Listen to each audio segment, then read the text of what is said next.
de la finca, la que quiere las casas para prostitución, club, esta es, y dos más. Ese es el problema, que están las cámaras, todas las noches, y están las cámaras, la chica, todo grabado. Esto va para Marruecos, para la familia. ¿Me está grabando? Yo también. صور هات انا لا دارت فيديو لا عمر ما عندوش الحق يصور علاش هو كيدير الفيديو علاش هو كيدير الفيديو En esta imagen, en este corto vídeo, se ve el contenedor donde viven 6 mujeres de las temporeras.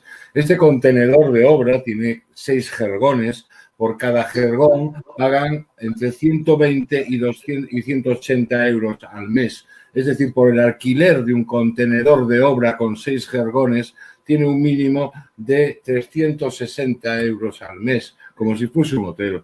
En este vídeo se podría ver, pero por lo menos lo hemos escuchado, al dueño de la empresa de Doñana 1998 hablando en castellano con las temporeras que no entienden el castellano. La persona que está detrás, que apenas se ve, es la persona de Freshuelva. Este hombre está amenazándolas con mandar vídeos de contenido sexual a las familias de las víctimas de las esclavas en Marruecos. ¿Por qué? Pues porque el por qué nos lo comenta Shadia Arab en su libro, Las señoras de la fresa, el libro que estamos presentando ahora. El por qué es que en Marruecos, en los países árabes, sobre todo en las zonas de donde proceden estas mujeres, zonas de entorno rural, la mayoría de ellas no saben leer ni escribir. Carecen de cualquier información y se encuentran aquí en España absolutamente desarraigadas de su entorno, en un entorno francamente hostil, donde se les amenaza con enviar grabaciones a sus familias para mantenerlas en la esclavitud. Este hecho de ser forzadas a mantenerse en la esclavitud por medio de estas amenazas que hacen los tratantes de esclavos son exactamente las mismas circunstancias que se producen en todos los juzgados que han conocido sobre este asunto, que son varios ya 2 años más tarde. Todos los juzgados insisten en que las declaraciones de las víctimas se realicen por videoconferencia con sus datos y caras y rostros al descubierto para que los tratantes puedan cumplir su amenaza, esta vez con grabaciones obtenidas no por un teléfono móvil, sino bajo la fe pública judicial. Es decir, el sistema de trata alcanza a los juzgados. En el libro de Shadia, estamos muy agradecidos a Shadia, ha sido de las muy pocas personas con las que hemos podido contar durante estos años y nos ha hecho un informe pericial psicológico, informe que nos representa las circunstancias que pueden ocurrir en Marruecos hayan podido ser grabadas y estas grabaciones de contenido sexual remitidas a sus familias en Marruecos, como amenaza claramente este personaje, este tratante de esclavos. Las circunstancias son que se enfrentan a una absoluta exclusión social, van a perder la custodia de sus hijos y van a ser apartadas por completo del entorno. Nadie va a ayudarlas en un entorno rural.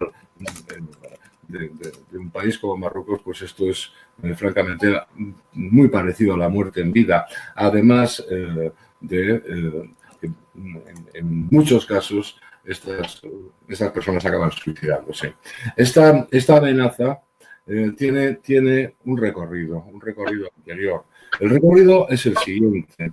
El recorrido es que la legislación comunitaria, la directiva de temporeras de 36 de 2014, la directiva contra los transformaciones de tratantes, la 36 de 2011 y protección a las víctimas, todas estas directivas establecen, y la ley española, por supuesto, completamente adecuada en su transposición, establecen la obligación de que los contratos de las temporeras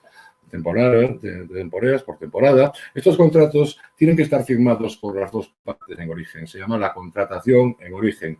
Esto se inicia por la formación del contingente anual. Esta formación del contingente anual quiere decir que las empresas, las asociaciones empresariales, los sindicatos, todos corruptos, van a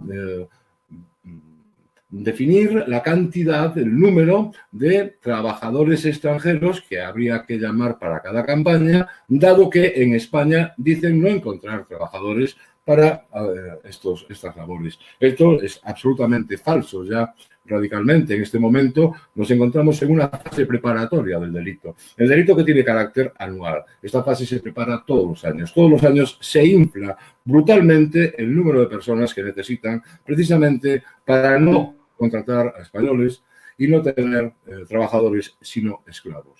En vez de contratar españoles a los que no contratan, tenemos multitud de pruebas de que hay gente que presenta solicitudes en la empresa y nunca los llaman.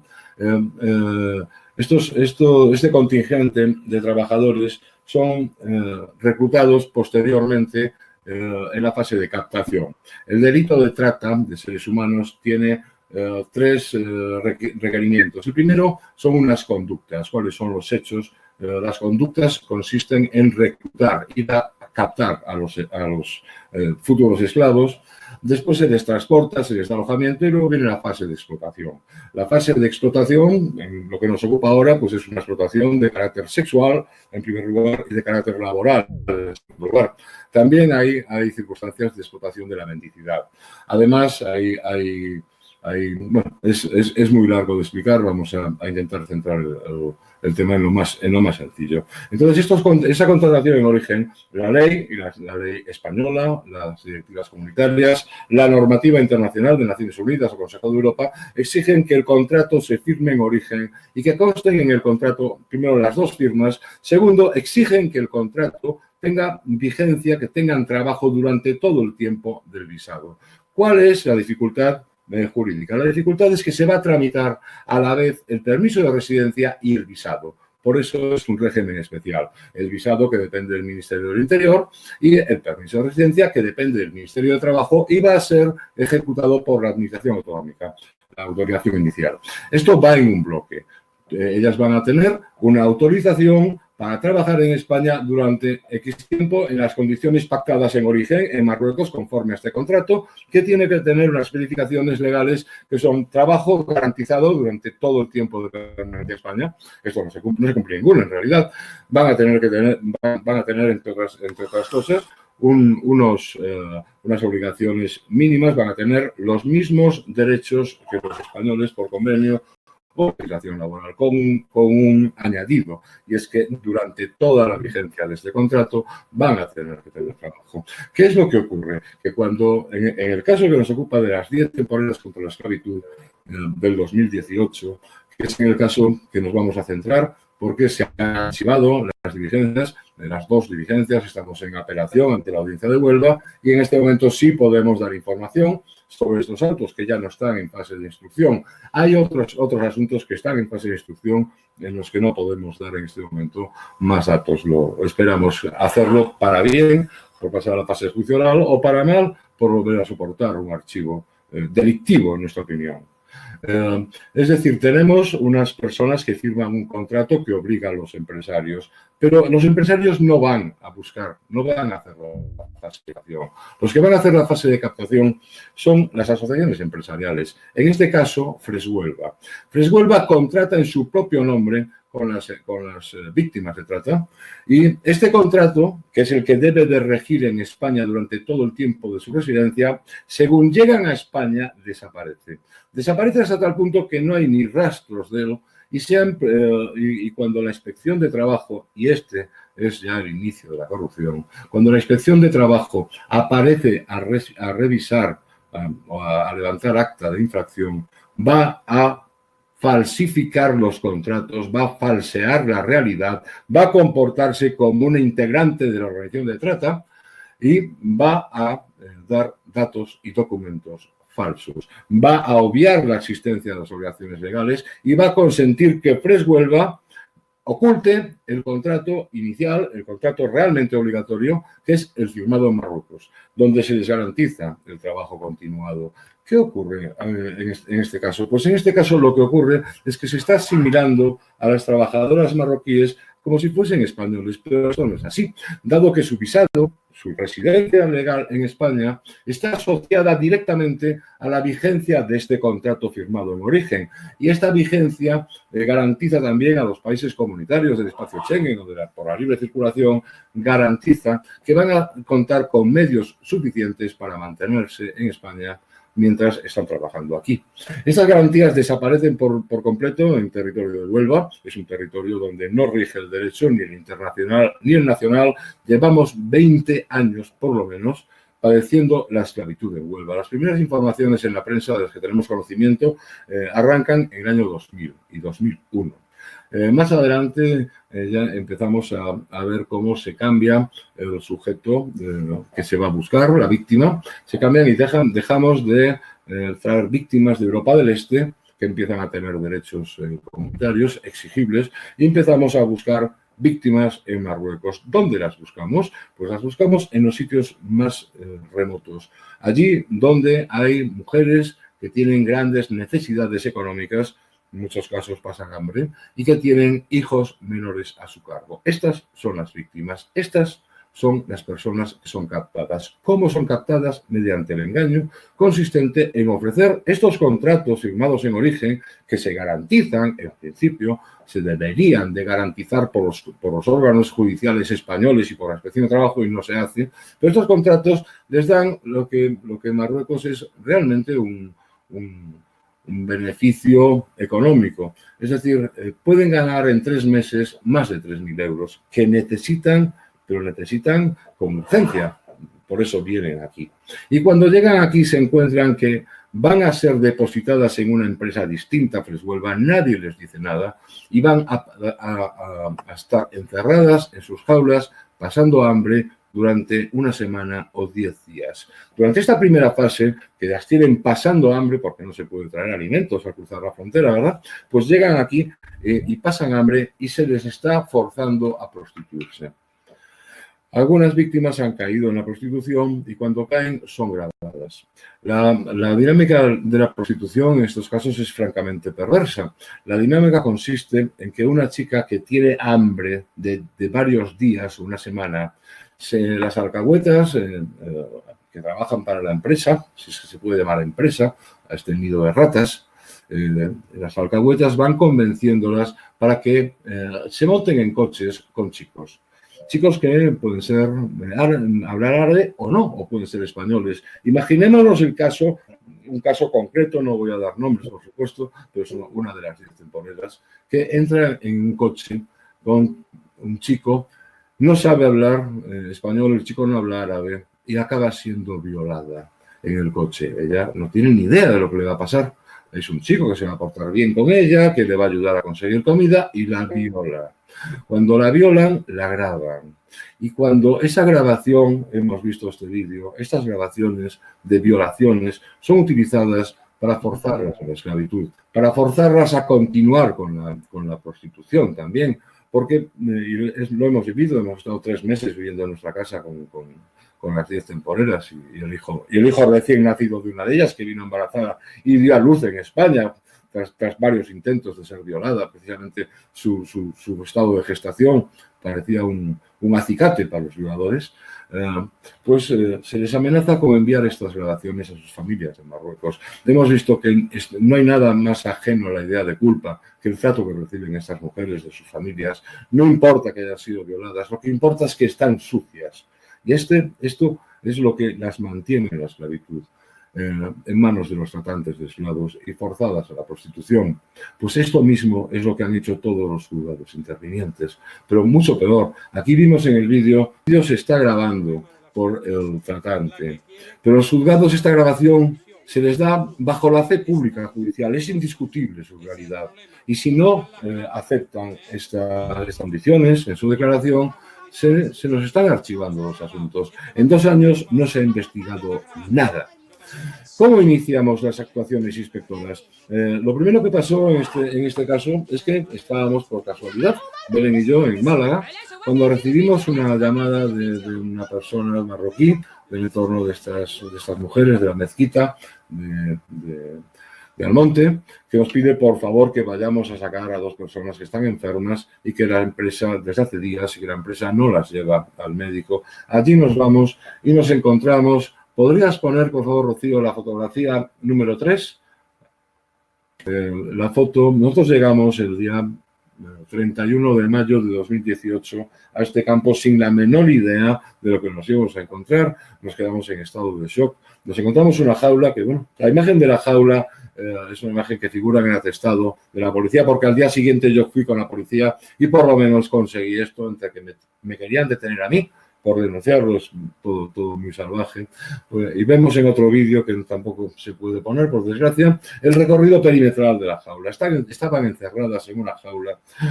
Nosotros no hablamos árabe, seguimos sin hablarlo, por supuesto, y había cientos de mujeres pidiéndonos socorro, enseñando documentos médicos y pidiéndonos ayuda, socorro, cientos de mujeres encerradas en esa jaula.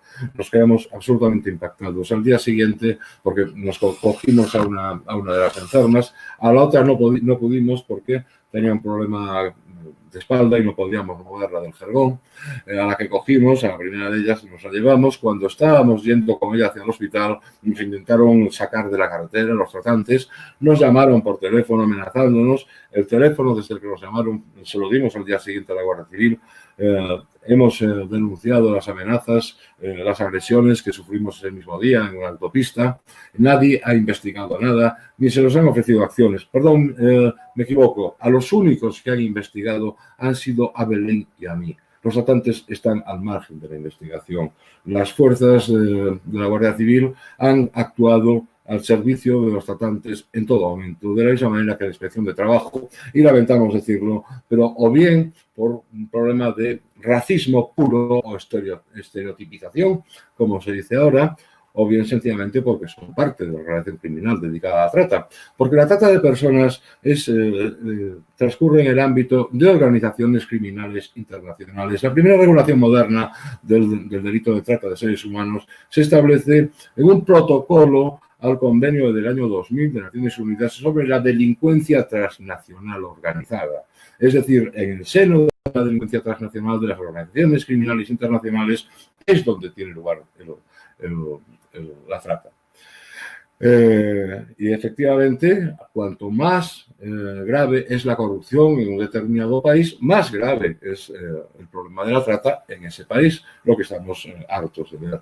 El problema es mayor porque nos encontramos con unas actuaciones de la Guardia Civil iniciales contrarias no solo a la lógica, sino al derecho. ¿Qué es lo que el procedimiento fijado en la ley, en la normativa internacional? El procedimiento es que cuando haya razones para sospechar que hay unas víctimas que pueden ser objeto de trata, los cuerpos policiales, la Inspección de Trabajo, los ayuntamientos, todas las autoridades y funcionarios públicos españoles o estatales están obligados a identificar a las víctimas. Este proceso de identificación se desarrolla con arreglo a una serie de indicadores de trata. Son unos indicadores aprobados por Naciones Unidas, por el Consejo de Europa, por la Unión Europea y por el Estado español. Los podemos ver todos ellos en la guía sobre el delito de trata que ha sacado en el año 2019 el Consejo General del Poder Judicial español. Estos indicadores son evidentísimos. Nadie se los ha pasado nunca a nuestras víctimas en el plazo de 2 años. Nosotros hemos pagado de nuestro bolsillo porque no hay ninguna ayuda. Todos son presiones para que se vaya y que se olvide todo el asunto. No lo vamos a hacer. Ellas siguen a día de hoy recibiendo llamadas con intentos de sobornos. Hemos aportado grabaciones con intentos de soborno a los juzgados que no las han querido mirar. No hay ninguna voluntad de investigar y, de hecho, en 2 años no se ha investigado nada, no se ha llegado a identificar a las víctimas y en el atestado de la Guardia Civil que levantan el día 1 de julio de 2018 se acompaña como anexo 2 un listado de las víctimas que quieren denunciar a la empresa. No identificaron, no les tomaron las denuncias y las expulsaron a hostias de España el día siguiente, el día 3. ¿Qué pasó para que las echasen el día 3? Pues bien, como decía, el día 31 de mayo de 2018 vimos todo esto in situ. Nos llevamos a Jasna, nos llevamos al hospital y después al día siguiente por la mañana, el 1 de junio de 2018, perdón, fuimos al juzgado de guardia de La Palma del Condado. En el juzgado de guardia de La Palma del Condado, el juez nos dijo que volviésemos el lunes. 200 personas presas, enjauladas y sometidas a la esclavitud. Esto era un viernes y el juez de guardia nos mandó volver el lunes. Nosotros de allí salimos a la Guardia Civil. Ese mismo día 1, en la Guardia Civil pusimos la denuncia. ¿Cuál fue el problema? El problema es que no había intérprete. Hasna no habla castellano y nadie hablaba árabe allí. Entonces la alternativa que nos dio la Guardia Civil fue la misma que el juzgado. Si Hasna no declara sin intérprete, tenéis que volver el lunes y dejar a las víctimas todo el fin de semana en manos de los tratantes. Por eso, a las 9 de la noche decidimos, después de todo el día esperando para denunciar, decidimos que había que denunciar, aunque fuese sin intérprete, porque no nos dejaban denunciar a nosotros. Es más, a nosotros, a los abogados, nos investigaron. A los únicos que investigó la Guardia Civil fue a nosotros. Bien, fuimos allí y lo primero que pasó es que nos intentaron detener, me intentaron detener a mí. ¿Y por qué? Porque me acusaba la empresa, y así consta también el atestado, que el atestado ha sido manipulado hasta el asco. Podemos probarlo, lo hemos probado, pero nadie quiere mirar. Me acusaban de haber secuestrado a Hasna, que estaba conmigo en el lo esencial. Lo esencial es muy feo, porque es jurídico y bueno, yo sé que no es bien recibido. Intentaré ser muy poco jurídico. Verás, el asunto, como decía, es que en todo caso el contrato de trabajo firmado en origen debe de garantizar una actividad continuada durante todo el periodo de vigencia de la autorización. Esto es el artículo 36.4 de la Ley Orgánica de Extranjería. El reglamento de la Ley Orgánica de Extranjería, el Real Decreto 557 de 2011, en el artículo 64.3, lamento los regularios, el empleador ha de presentar un contrato de trabajo firmado por el trabajador y por él mismo que garantice al trabajador una actividad continuada durante el periodo de vigencia de la actualización inicial de residencia temporal y trabajo por cuenta ajena. Bien, nosotros cuando el 31 de mayo de 2018 nos encontramos con este asunto, realmente no sabíamos nada. El estado de shock en que quedamos Belén y yo es precisamente porque vimos algo que no podía suceder. Una especie de disonancia cognitiva. ¿Cómo es posible que esto esté sucediendo en Europa? Bien, pues lo primero que hicimos fue echar memoria, porque nosotros no éramos especialistas ni mucho menos en trata, echar mano de las memorias anuales de Fiscalía, de la Fiscalía Española, que están diciendo año a año que el problema principal de los asuntos judiciales relacionados con la trata es que las esclavas no se quedan en España y por eso los asuntos no tienen finalización por sentencias. Bien, entonces nosotros lo primero que hicimos fue decir, esta vez se van a quedar. Todo nos hemos arruinado con esto y estamos contentos de haberlo hecho. Se han quedado, llevan 2 años aquí. No ha pasado nada, pero eso de que no haya pasado nada es que ha pasado mucho. Es decir, la Fiscalía Española nos dicen que no se quedan en España. La primera denuncia que metemos lo que hacen es echarlas a hostias el sábado. El juzgado nos dice que volvamos el lunes. Perdón, las echan violentamente el domingo. El juzgado, el viernes, el juzgado nos dice que volvamos el lunes. El domingo las echaron violentamente. La actividad de la Guardia Civil ese mismo viernes por la tarde fue dejar todo para el lunes. Nos emperramos y al final conseguimos hacer un simulacro de visita de inspección, que nadie inspeccionaron porque el guardia civil corrupto, el comandante del puesto, es una parte esencial de la organización de tratantes de esclavos, de la misma manera que lo es Freshuelva y de la misma manera que lo está haciendo la inspección de trabajo. ¿Por qué? Porque la inspección de trabajo, la Guardia Civil, Fiscalía, están obligados, en cuanto hay estos indicios gravísimos de delitos, indicios gravísimos consistentes en que no aparecen los contratos firmados en origen. No aparecen, no se han aportado. En vez de ello, la Inspección de Trabajo coge unos contratos falsos y dice que los entregaron en algún sitio, nos impiden verlos, no llegamos a conseguir que nos aportasen hasta los juzgados de lo social. Hemos llevado más de 40 asuntos para conseguir algo de prueba. Hemos visto desde el primer momento que estaban involucrados las autoridades españolas dentro de la organización de tratantes, y esto todo lo que hemos hecho, que ha sido muchísimo, excede con muchísimo, a la posibilidad de contarlo durante 2 días, todo lo que hemos hecho es en sí una prueba. Es decir, lo primero que hacen es expulsarlas sin dejar la posibilidad de que denuncien. Esta expulsión es salvada por las víctimas. Las víctimas, algunas, escapan. Durante el proceso de expulsión, unas saltan en el vallado, otras excavan y salen por abajo y consiguen escaparse 10 personas que están con nosotros. De esas 10 personas, en ese mismo día, después de escaparse, van a denunciar a la Guardia Civil.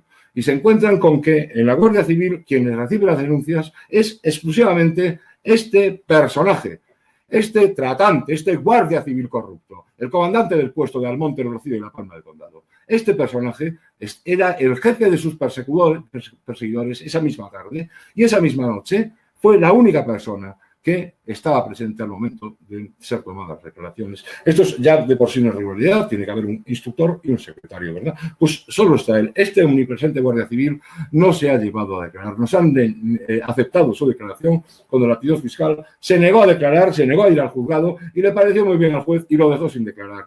Bien, aquí tenemos que el Fresh Huelva hace el transporte. Después de la fase de captación, que esto ya es delictivo, digo sí, ahí viene la fase de transporte. En este primer transporte de Marruecos a España ya se las deja en una finca distinta a la del contrato y en ese momento desaparece su contrato, el contrato que regula sus derechos. Este contrato se sustituye por otro que no da ningún derecho, es decir, como si tú tienes derecho a trabajar si el empresario quiere. Traducido a lo salvaje, te diré que esta forma de contratar supone que el empresario puede decirle a cualquier temporera: tú, arrodíllate y chúpamela. Si no me la quieres chupar, te pongo en la puta calle y mañana estás en Marruecos sin cobrar. Esto es la realidad. Todo el mundo lo sabe en Huelva, como ha dicho Berico. Pero, ¿cuál es la situación? La situación es que esto no podría prosperar sin la cobertura desinformativa de todos los medios de comunicación. El comandante del puesto de la Guardia Civil arregló una denuncia falsa que se nos ocultó, pero salió en todos los medios. Y los medios, como por ejemplo Huelva Información, dice que tiene acceso al atestado, no a la denuncia, sino al atestado. Este atestado solo lo tiene la Guardia Civil y efectivamente en esta información aparecen frases de este atestado. Este atestado se nos ocultó y es en el que nos acusa a nosotros de mentir ofreciendo a las chicas contratos. Bien, tenemos a la persona que firma, que hace esta denuncia, denunciada como proxeneta al servicio de los tratantes. No se ve nada, solamente se dice que esta persona es intasable, no hay forma de conseguir nada y todo lo que dice esta persona va a misa. No importa las pruebas que tengamos, no las ven. Pero es que sobre esto se impone la realidad de la corrupción de la Inspección de Trabajo. La Inspección de Trabajo tiene y esto es la clave del delito, la Inspección del Trabajo tiene una presunción de veracidad juris tantum. ¿Qué quiere decir esto? Quiere decir que se presume que es cierto lo que dice en sus informes, pero se puede probar en contra. ¿Qué ocurre? Que como no se nos permite probar en contra, esta presunción se eleva a presunción juris et de jure, algo que es cierto y no se puede probar en contra. Bien, ¿qué es lo que hace la Inspección de Trabajo? Bien, la Inspección de Trabajo tiene, hay un precepto sancionador en la propia Ley Orgánica 4 de 2000 de Extranjería, artículo 53, 2A, segundo inciso, donde el hecho de no tener el empresario, el empleador, el contrato original firmado en origen, supone una infracción grave. La tercera infracción grave pasa a ser muy grave. Tenemos cientos. Bien, ¿cuáles son las consecuencias de esas infracciones? La consecuencia es que cuando hablamos de la infracción grave, menos de 3, no pueden contratar al año siguiente por contingente. Se les exculpa y permiten que siga la explotación año tras año.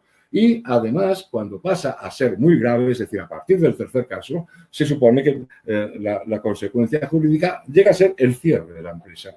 ¿Qué ocurre en este caso? Ocurre que no tienen los contratos originales. ¿Y cuáles las posibilidades de actuación de los ciudadanos? Ninguna. Porque en este único caso, el artículo 55.2, segundo párrafo de la Ley Orgánica de Extranjería, 4 de 2000, establece que en estos casos de la ausencia del contrato original, esto solo puede incoarse un expediente sancionador por acta de la inspección de trabajo. Es decir, si yo voy a denunciarlo, ello no conlleva la apertura del expediente sancionador. Conllevará en todo caso que se persone la inspección de trabajo, levante un acta y haga constar esto, y en este momento se lleva a cabo el expediente sancionador. No hace esto la inspección de trabajo. La inspección de trabajo falsifica los contratos, los aporta a algún sitio donde nosotros no podemos verlo, y su mera palabra es suficiente para todos los jueces racistas intervinientes en este asunto, porque hay algo que no podemos perder de vista. Esto que nosotros, yo soy gallego, Belén es de Albacete, nosotros no teníamos ni idea, ha sido un shock tremendo del que 2 años después no estamos repuestos en absoluto, no teníamos ni idea, pero en Huelva lo sabe todo el mundo. ¿Recordáis el caso de Laura Luelmo? Laura Luelmo fue violada y asesinada en un momento en Huelva, en los alrededores del monte, en un momento donde no había jornaleras, donde no había trabajo para jornaleras, esos meses de descanso. ¿Os imagináis a las jornaleras siendo violadas y asesinadas? Os lo digo porque la propia patronal cifra en 30.000 el número de jornaleras marroquíes que no han regresado con sus hijos menores, dependientes rigurosamente de ellos. 30.000 desapariciones forzadas sin investigar. Si pasa esto en un recóndito pueblo que desaparecen 100 personas en cualquier sitio, tenemos un escándalo montado a nivel mundial. 30.000 personas, madres con hijos necesitados de corta edad, que no han vuelto a sus hogares. No os dice nada de esto. No hay humanidad en España. Pues, ¿qué están haciendo los medios de comunicación? Porque esto es lo esencial. Cuando tú apartas de la visión pública, de la visión del mundo, los hechos, el mundo no los quiere ver porque no puede y desea no verlos. Desea pensar que esto no es cierto, que esto no puede pasar. Y entonces, los medios ayudan. Nosotros hemos visto cómo todos los medios de cualquier ideología, de cualquier color, todos han coincidido aquí en salvar esto. Nadie ha informado de la realidad y medios muy reconocidos en el ámbito de la izquierda han llevado a cabo la mentira, han dado todos estos años la información sin permitir a las víctimas dar su versión. Han traído la Iglesia Católica, que tiene las monjitas que cuidan de las víctimas de trata.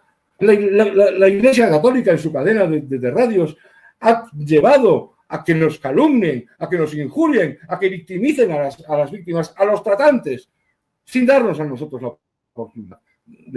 Esto es una radio COPE que sale en un periódico de derechas, ABC, pero es que los nuestros han hecho los mismos. El público, el diario Público, ha dado vez tras vez voz a los tratantes, ha negado la realidad sin permitir probar en contra, sin dirigirse a nosotros. Han hecho un paripé presentando como abogada a quien no tiene ninguna relación con el asunto para que pudiesen decir, y aún se mantiene en el tiempo, estos asquerosos artículos en Nueva Tribuna, en Público, en el diario.es, se mantiene en el tiempo, que nos acusan de mentir, que nos acusan de haber intentado nosotros sobornar con lo que no podemos dar.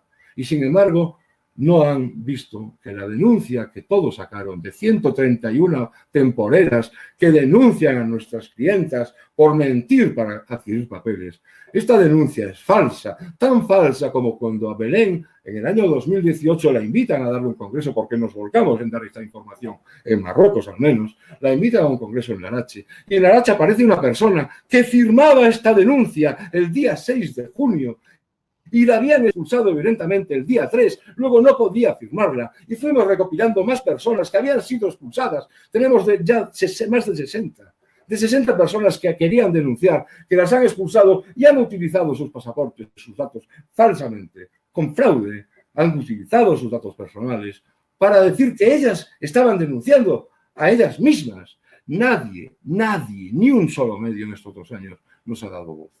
Muchas gracias. Rocío, muchas gracias. Es la primera vez que podemos hablar de esto. Gracias, Jesús. Es fuerte lo que cuentas. No Muy cuento fuerte. casi nada. No cuento casi nada. No da para 20 programas. No sé si Yusra estoy, quería comentar muchas algo. gracias, Yusra, lo que has dicho, Yusra, es la realidad. Y muchas gracias, Perico, porque sin ti sabríamos muchísimo menos. Cosas que sabemos por Perico. Sabemos que esto es una cuestión de Estado. Sabemos que en el año 2018 vinieron 14.500 temporeras a Huelva, de las cuales solo constan 400 en toda España afiliadas en el régimen correspondiente de la Seguridad Social. 400 de 14.500. Y esas 400 son de toda España. Probablemente no haya ninguna de Huelva. Tenemos inspectores de trabajo al margen de este asunto. En otros asuntos tenemos mucha información. En otros asuntos que ven que las nóminas que presenta la empresa para justificar los pagos son falsificadas, que todas llevan la misma firma, pero se inhiben. Y dicen, bueno, pero esto no es asunto nuestro. ¿Cómo que no es asunto suyo? Si estamos denunciando que no han cobrado, si en estos casos de las 10 temporeras no hay contratos, no hay pago, no pueden probar lo que necesitan probar y nadie está dispuesto a investigar. Y lo que hacen en lugar de investigar es comprar a todos los periódicos, comprar a todas las televisiones para calumniarnos, para insultarnos, para injuriarnos, para mentir y, por supuesto, Yusra, para desinformarnos de un asunto tan claro que necesita del conocimiento público para paliar la corrupción judicial e institucional. Porque apartados del conocimiento de la corrupción no tiene límites. Perdón por la voz. Llevamos 2 años viviendo, hemos estado viviendo con ellas en nuestro apartamento, con 10 mujeres y un bebé con Teo Benedito. Son espectacularmente honestas, son gente, pues quizás esa incultura que nosotros vemos no lo es. Su cultura no es escrita, su cultura es oral y son muy cultas. Tienes que ver las cosas que nos han dicho. Hay cosas que de verdad son de una fineza filosófica, pero no saben leer ni escribir. Por ponerte un pequeño ejemplo, nosotros hemos tenido que atacar a algunas noticias falsas. No tenemos capacidad para todas, que fueron todas, pero algunas hemos hecho. Un día, cuando estábamos con un traductor, porque no podemos hablar directamente con ellas, no nos entendemos, con un traductor diciéndoles que escogiesen una de las noticias falsas que habían salido en los periódicos de ese día para pedir la rectificación. Una frase tan corta, estuvo 10 minutos el traductor traduciendo. Entonces yo ya llegó un momento en que dije, yo no entiendo cómo tardas 10 minutos en traducir esto, y me lo explicó. Verás, cuando yo les digo que en el periódico ha salido algo, primero tengo que explicarles qué es un periódico. Segundo, tengo que explicarles que eso lo lee todo el mundo todos los días por las mañanas. Estamos hablando de otra cultura, no estamos hablando de gente inculta, estamos hablando de otra cultura, tan buena como la nuestra, con tantas disfunciones como la nuestra. Pero tenemos que ponernos en esos zapatos, tenemos que meternos en el zapato de la víctima. Y entonces veremos cómo ellas mismas se dejan de valorar como personas, como consecuencia de la continuada desvalorización en el tiempo, como efectivamente, dice Yusra, se sienten como son tratadas como objetos. Perdón, Perico. Mira. Hay una cosilla que me gustaría, es muy esquemático, pero es que es tan ilustrativo. Una persona, bueno, el delegado del SAT en Huelva, José Antonio, que me comentaba el otro día que todo esto de la trata le recuerda al Ku Klux Klan. Cuando llegan todos los encapuchados al salón de reuniones y se sacan las capuchas, uno es el alcalde, otro es el juez, otro es el policía, otro es el comisario, otro es el banquero. Eso es lo que está pasando en Huelva. La credibilidad de esta gentuza es la que aplasta la credibilidad de la gente pequeña, de esta gente objeto, como las víctimas y como nosotros. Porque cuando nosotros vamos olvidándonos de nuestros derechos, nos olvidamos no de los derechos de los demás, que es lo que vemos, nos olvidamos de los nuestros. El año pasado han salido ya informaciones sobre españoles esclavizados en Holanda. ¿Os creéis que no os va a afectar esto? Pero rapidísimamente. Estamos admitiendo que la gente sea tratada como objetos, seremos tratados como objetos.